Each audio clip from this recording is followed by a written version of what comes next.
ನಮಸ್ಕಾರ ಎಲ್ಲ ವೀಕ್ಷಕರು. ಬನ್ನಿ ಅಮ್ಮನಪ್ಪಿಗೆ ಚಾನಲ್ಗೆ ತಮ್ಮೆಲ್ಲರಿಗೂ ಸ್ವಾಗತ. ನಾನು ಅನಿತಾ, ಲ್ಯಾಕ್ಟೇಷನ್ ಕನ್ಸಲ್ಟೆಂಟ್. ಡೆಲಿವರಿ ಆದ ತಕ್ಷಣ ಅಮ್ಮಂದರು ಮುಖ್ಯವಾಗಿ ಫೇಸ್ ಮಾಡೋ ಪ್ರಾಬ್ಲಮ್ ಅಂದರೆ ನನಗೆ ಹಾಲು ಬರ್ತಾ ಇಲ್ಲ, ಹಾಲು ಉತ್ಪತ್ತಿ ಆಗಿಲ್ಲ, ಆ ಮಗುಗೆ ಬೇರೆ ಹಾಲು ಕುಡಿಸ್ಬೇಕಾ, ಹೇಗೆ ಈ ಥರ ಯೋಚನೆಗಳು ಸ್ಟಾರ್ಟ್ ಆಗುತ್ತೆ. ಇಂದು ನಾವು ಇದ್ರ ಬಗ್ಗೆನೇ ಸ್ವಲ್ಪ ಮಾಹಿತಿ ಪಡ್ಕೊಳ್ಳೋಣಂತೆ.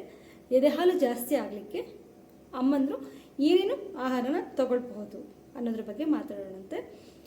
ಇದು ಸಾಮಾನ್ಯವಾಗಿ ಎಲ್ಲ ತಾಯಂದರು ಮನೆಯಲ್ಲಿ ಮಾಡ್ತಾರಂಥ ಪದ್ಧತಿಗಳನ್ನೇ ಇರುತ್ತೆ. ಸೊ ಅದ್ರ ಜೊತೆಗೆ ಏನೇನೆಲ್ಲ ಜಾಸ್ತಿ ತಗೊಂಡ್ರೆ ಹಾಲಿನ ಉತ್ಪತ್ತಿ ಜಾಸ್ತಿ ಆಗುತ್ತೆ ಅನ್ನೋದ್ರ ಬಗ್ಗೆ ತಿಳ್ಕೊಳ್ಳೋಣಂತೆ. ಈ ಡೆಲಿವರಿ ಆದ ತಕ್ಷಣ ತಾಯಂದರು ತುಂಬ ಬ್ಲಡ್ ಲಾಸ್ ಆಗಿರುತ್ತೆ, ರಕ್ತ ಕಳ್ಕೊಂಡಿರ್ತಾರೆ. ಆನಂತರ ಇಮ್ಯುನಿ ಸಿಸ್ಟಮ್ ಸ್ವಲ್ಪ ಏರುಪೇರಾಗಿರುತ್ತೆ, ತುಂಬ ಶರೀರ ಸೂಕ್ಷ್ಮ ಆಗಿರುತ್ತೆ. ಸೊ ಹಾಗಾಗಿ ತಾಯಂದ್ರಿಗೆ ಏನಾಗುತ್ತೆ, ನ್ಯೂಟ್ರಿಯೆಂಟ್ ಫುಡ್ಡು ತುಂಬ ಚೆನ್ನಾಗಿ ತಗೊಳ್ಬೇಕಾಗತ್ತೆ. ಬರೀ ಗಂಜಿ, ಇಡ್ಲಿ, ಈ ಥರ ಸಪ್ಪೆ ಅನ್ನ ಇದಷ್ಟೇ ಅಲ್ಲ, ಚೆನ್ನಾಗಿ ಆಹಾರ ತಗೊಳ್ಬೇಕು. ಇದಕ್ಕೆ ಮುಖ್ಯವಾಗಿ ನಾವು ಹೇಳೋದು ಕ್ಯಾಲ್ಶಿಯಂ ಯಾವುದ್ರಲ್ಲಿ ತುಂಬ ಜಾಸ್ತಿ ಇರುತ್ತಲ್ಲ ಆ ಥರ ಪದಾರ್ಥಗಳನ್ನು ತಗೊಂಡ್ರೆ ತುಂಬಾ ಒಳ್ಳೆಯದು.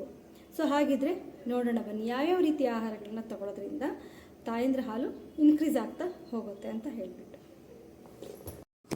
ಎದೆ ಹಾಲು ಜಾಸ್ತಿ ಆಗಲಿಕ್ಕೆ ನಾವು ಹಸಿರು ಸೊಪ್ಪುಗಳ ಬಗ್ಗೆ ಏನು ಮಾತಾಡ್ತಾ ಇದ್ವಲ್ಲ, ಆ ಹಸಿರು ಸೊಪ್ಪುಗಳಲ್ಲಿ ಸಬ್ಬಸಿಗೆ ಸೊಪ್ಪು ಬಹಳ ಮುಖ್ಯ.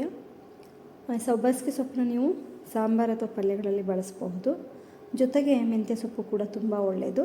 ಮೆಂತ್ಯ ಸೊಪ್ಪನ್ನು ಅಷ್ಟೇ ನೀವು ಉದಕ ಥರ ಆಗಲಿ, ಮುದ್ದೆಗಾಗಲಿ ಅಥವಾ ಅನ್ನಕ್ಕೆ ಸಾರಿಗಾಗಲಿ ಪಲ್ಯನಲ್ಲೂ ಕೂಡ ಇದನ್ನ ಬಳಸ್ಬೋದು. ಬಹಳ ಮುಖ್ಯವಾಗಿ ನುಗ್ಗೆ ಸೊಪ್ಪು ತುಂಬಾ ಒಳ್ಳೆಯದು. ಇದರಿಂದ ಹಾಲು ತುಂಬ ಚೆನ್ನಾಗಿ ಇನ್ಕ್ರೀಸ್ ಆಗುತ್ತೆ. ಇನ್ನು ತರಕಾರಿ ವಿಚಾರಕ್ಕೆ ಬಂದರೆ ನಾವು ಹೀರೆಕಾಯಿ ಭಾಳ ಒಳ್ಳೆಯದು.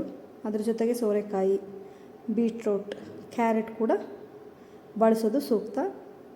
ನಂತರ ಬೆಳ್ಳುಳ್ಳಿ ಬಹಳ ಮುಖ್ಯವಾದ ಪಾತ್ರ ವಹಿಸುತ್ತೆ ಎದೆ ಹಾಲು ಜಾಸ್ತಿ ಆಗೋದ್ರಲ್ಲಿ.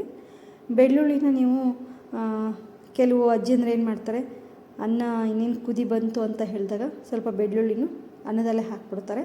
ಅದು ಕೂಡ ಮೆತ್ತಗೆ ಬೇಯುತ್ತೆ, ಜೊತೆಗೇ ಸಾಂಬಾರು ಹಾಕ್ಕೊಂಡು ಊಟ ಮಾಡಬಹುದು. ನಂತರ ಡ್ರೈ ಫ್ರೂಟ್ಸ್ ಹೇಳ್ತೀವಿ.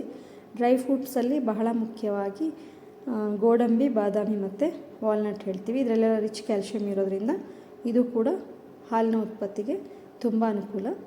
ನಂತರ ಬೆಲ್ಲ ನೀವು ನೋಡಿ ಚೆನ್ನಾಗಿ ಬಳಸಿದ್ರೆ ಒಳ್ಳೆಯದು. ಅಂದರೆ ಏನಾದರೂ ಸಿಹಿ ದಿನಕ್ಕೆ ಒಂದು ಟೈಮು ಒಂದು ಸಿಹಿ ಊಟ ಮಾಡಿದ್ರೆ ಒಳ್ಳೆಯದು. ಏನಾದರೂ ಪಾಯಸಗಳಾಗಿರ್ಬೋದು, ಪಾಯಸದಲ್ಲಿ ಬೆಲ್ಲ ಬಳಸ್ತೀವಿ. ಅದರಲ್ಲಿ ನೀವು ಹಾಲು, ತುಪ್ಪ ಎಲ್ಲ ಉಪಯೋಗಿಸಿ ತೊಗೊಳ್ಬಹುದು. ಆಮೇಲೆ ಡ್ರೈ ಫ್ರೂಟ್ಸಲ್ಲೂ ಅಷ್ಟೇ ಉಂಡೆ ಮಾಡಿಕೊಂಡು ತಿನ್ಬಹುದು. ಮತ್ತು ನುಗ್ಗೆಕಾಯಿ ಕೂಡ ತುಂಬ ಒಳ್ಳೆಯದು. ನಾನು ನುಗ್ಗೆ ಸೊಪ್ಪು ಬಗ್ಗೆ ಹೇಳಿದ್ನಲ್ಲ, ಅದ್ರ ಜೊತೆಗೆ ನುಗ್ಗೆಕಾಯಿನೂ ಬಳಸ್ಬೋದು. ಆನಂತರ ಮೆಂತ್ಯಕಾಳು ಕೂಡ ಬಹಳ ಒಳ್ಳೆಯದು. ನೀವು ಗೋಧಿ ಮುದ್ದೆ ಮಾಡೋದಾದರೆ ಗೋಧಿನಲ್ಲಿ ತುಂಬ ಜಾಸ್ತಿ ಮೆಂತ್ಯಕಾಳು ಹಾಕ್ಬಿಟ್ಟು ಹಿಟ್ಟು ಮಾಡಿಸ್ಬಿಟ್ರೆ ಅದ್ರ ಮುದ್ದೆ ತುಂಬ ರುಚಿಕರವಾಗಿರುತ್ತೆ. ಜೊತೆಗೆ ಮುದ್ದೆನಲ್ಲಿ ತುಪ್ಪ ಹಾಕ್ಕೊಂಡು ಊಟ ಮಾಡಬಹುದು. ಇದೆಲ್ಲ ಆಹಾರ ಪದ್ಧತಿಯಿಂದ ಎದೆ ಹಾಲು ಖಂಡಿತವಾಗೂ ಜಾಸ್ತಿ ಆಗುತ್ತೆ. ಇದ್ರ ಜೊತೆಗೆ ತಾಯಂದರು ಖುಷಿಯಾಗಿರೋದು ಬಹಳ ಮುಖ್ಯ.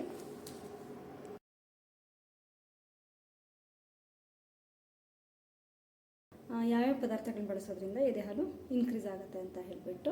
ಸೊ ಇದ್ರ ಜೊತೆಗೆ ಬಹಳ ಮುಖ್ಯವಾದದ್ದಂದರೆ ಮನಸ್ಸು ಉಲ್ಲಾಸದಾಯಕವಾಗಿರಬೇಕು, ಯಾವಾಗಲೂ ಖುಷಿಯಾಗಿರಬೇಕು. ಇದು ಬಹಳ ದೊಡ್ಡ ಫಾರ್ಮುಲಾ.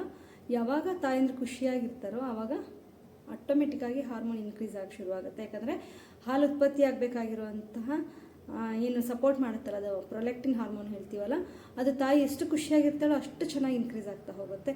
ಸ್ವಲ್ಪ ಬೇಜಾರಾದರೂ ಕೂಡ ಹಾಗೆ ಸಪ್ರೆಸ್ ಆಗುತ್ತೆ. ಹಾಗಾಗಿ ತುಂಬ ಸೆನ್ಸಿಟಿವ್ ಇರೋದ್ರಿಂದ ಬಹಳ ಮುಖ್ಯವಾದದ್ದು ಅಮ್ಮಂದ್ರು ಎಷ್ಟು ಖುಷಿಯಾಗಿರ್ತಾರೋ ಅಷ್ಟು ಚೆನ್ನಾಗಿ ಹಾಲು ಉತ್ಪತ್ತಿ ಆಗ್ತಾ ಹೋಗುತ್ತೆ. ಇದ್ರ ಜೊತೆಗೆ ಇನ್ನೊಂದು ವಿಚಾರ ಹೇಳಬೇಕು ಅಂತ ಹೇಳಿದ್ರೆ, ಯಾರ್ಯಾರು ಚಾನಲನ್ನು ನೋಡ್ತಾ ಇದ್ದೀರೋ ಅವರೆಲ್ಲ ದಯವಿಟ್ಟು ನಿಮ್ಗೆ ಇಷ್ಟ ಆದರೆ ಲೈಕ್ ಮಾಡಿ, ಶೇರ್ ಮಾಡಿ, ಸಬ್ಸ್ಕ್ರೈಬ್ ಮಾಡಿ ಅಂತ ಹೇಳ್ತಾ ಇರ್ತೀನಿ. ಇದನ್ನು ಮಾಡಿ ನನಗೆ ನಂತರ ವೀಡಿಯೋಸ್ ಮಾಡಲಿಕ್ಕೆ ಒಂಥರ ಸಪೋರ್ಟ್ ಸಿಕ್ಕಂಗೆ ಆಗುತ್ತೆ, ಮೋಟಿವೇಶನ್ ಸಿಗುತ್ತೆ.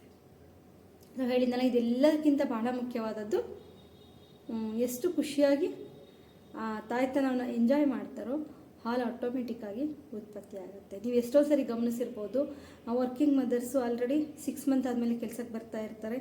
ಮಗು ನೆನೆಸ್ಕೊಂಡ್ರೆ ಸಾಕು, ಆಲ್ರೆಡಿ ಹಾಲು ಹೊರಗಡೆ ಬರಲಿಕ್ಕೆ ಶುರುವಾಗುತ್ತೆ. ನೋಡಿ, ಇಷ್ಟೊಂದು ಸೆನ್ಸಿಟಿವ್ ಆಗಿರುತ್ತೆ ಈ ಹಾರ್ಮೋನು. ಇವೇನು ನಾನು ಫುಡ್ ಬಗ್ಗೆ ಹೇಳಿದ್ನಲ್ಲ, ಇವೆಲ್ಲ ಸಪೋರ್ಟಿವ್ ಇದೆ. ಮುಖ್ಯವಾಗಿ ಕೆಲಸ ಮಾಡೋದು ನೀವೆಷ್ಟು ಖುಷಿಯಾಗಿರ್ತೀರೋ ಅಷ್ಟು ಚೆನ್ನಾಗಿ ಕೆಲಸ ಮಾಡುತ್ತೆ. ಹಾಲು ಖಂಡಿತವಾಗಿ ಇನ್ಕ್ರೀಸ್ ಆಗುತ್ತೆ. ಆಮೇಲೆ ಏನು ಹೇಳ್ತೀವಿ, ಎಷ್ಟು ಸರಿ ಮಗು ಕರೆಕ್ಟಾಗಿ ಅಟ್ಯಾಚ್ಮೆಂಟ್ ಪೊಸಿಷನಲ್ಲಿ ಹಾಲು ಕುಡಿತಾ ಹೋಗುತ್ತೋ, ಫ್ರೀಕ್ವೆನ್ಸಿ ಫೀಡಿಂಗ್ ಏನು ಮಾಡ್ತಾರಲ್ಲ, ಆಟೋಮೆಟಿಕ್ಕಾಗಿ ಹಾಲು ಜಾಸ್ತಿ ಆಗುತ್ತೆ. ಸೊ ಇದ್ರ ಬಗ್ಗೆ ಎಷ್ಟು ಮಾಹಿತಿ ಕೊಟ್ಟಿದ್ದೀವಿ. ನಿಮ್ಗೆ ಏನಾದರೂ ಇನ್ನೂ ಸ್ವಲ್ಪ ಇನ್ಫಾರ್ಮೇಷನ್ ಬೇಕಿತ್ತು, ಏನಾರ ಗೊಂದಲ ಆಯಿತು, ಏನಾರ ಕೇಳಬೇಕಂತಿದ್ರೆ ಖಂಡಿತವಾಗೂ ನನ್ನ ಕಾಂಟ್ಯಾಕ್ಟ್ ನಂಬರ್ ಕೊಟ್ಟಿರ್ತೀನಿ, ನೀವು ಕಾಲ್ ಮಾಡಿ ಕೇಳ್ಬೋದು. ಸೊ ಹಾಗಿದ್ರೆ ಎಲ್ಲ ವೀಕ್ಷಕರಿಗೂ ಕೂಡ